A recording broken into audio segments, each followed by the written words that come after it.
Alors, bienvenue sur Life AQ avec Lisa, votre présentatrice. J'espère que vous allez très bien. Pour tous ceux qui viennent cette vidéo, vous êtes là très bienvenue. Abonnez-vous surtout et faites partie de Life AQ avec Lisa, votre présentatrice. C'est un très grand plaisir de vous avoir. Alors, moi, ce matin, je viens dans cette petite vidéo. Ce sera une vidéo de 4 ou 5 minutes. Je ne vais pas trop durer. On va aller droit au but. Je vais vous donner les nouvelles de Benoît. Il faut savoir que Benoît est devenu un camp commando.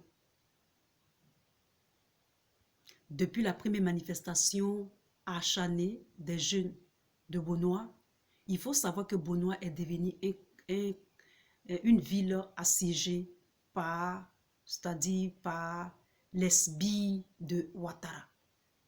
Alors ici, dans cette vidéo, partagez cette vidéo dans les inbox ou de vos amis togolais que vous savez, que vous connaissez. Il faut savoir que la CEDEAO est de façon officieuse en Côte d'Ivoire.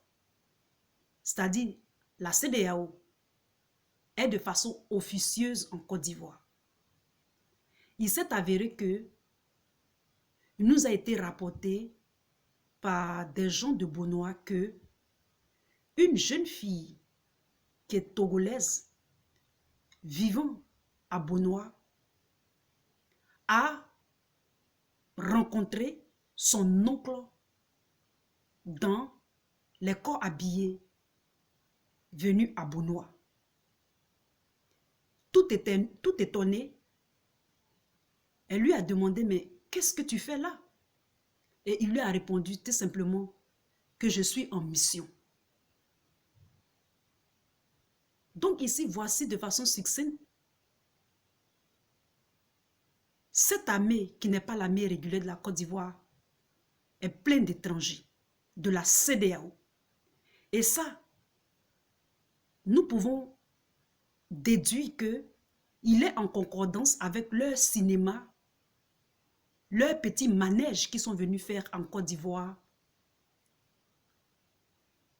lorsqu'ils sont venus rencontrer les membres de l'opposition.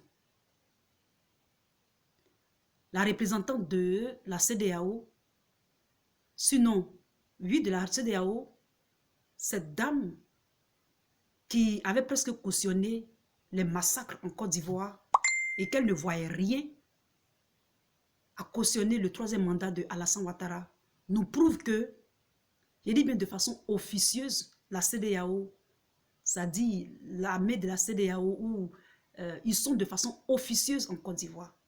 Et une dame a rencontré son oncle. Donc, dites à vos parents, vos amis, qui sont togolais, que ce qu'ils sont en train de faire, nous, Ivoiriens, nous sommes au courant. Nous sommes désolés de ça, mais nous savions que Alassane a fait convoyer près de 4500 Togolais. Et on disait cela, mais les gens ne croyaient pas. Sachez que même Blaise Compaoré a demandé exil au Togo. C'est ce qui s'est passé.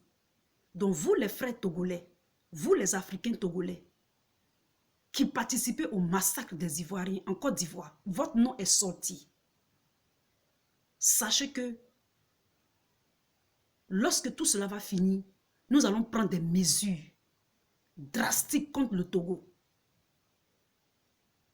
Sachez-le. Parce qu'il est inconcevable de participer à un tel carnage en Côte d'Ivoire. Près de 50 personnes sont décédées déjà. Et vous êtes partie prenante dans cette histoire de la Côte d'Ivoire. J'en viens maintenant au président Akufo du Ghana. Par contre, le président Akufo, il m'a déçu. Il m'a vraiment déçu. Moi qui disais que c'était un démocrate. En tout cas, je l'ai idéalisé, le président Akufo. Mais à la longue, avec tout ce qui s'est passé, nous savons qu'il est de mèche avec le président Ouattara.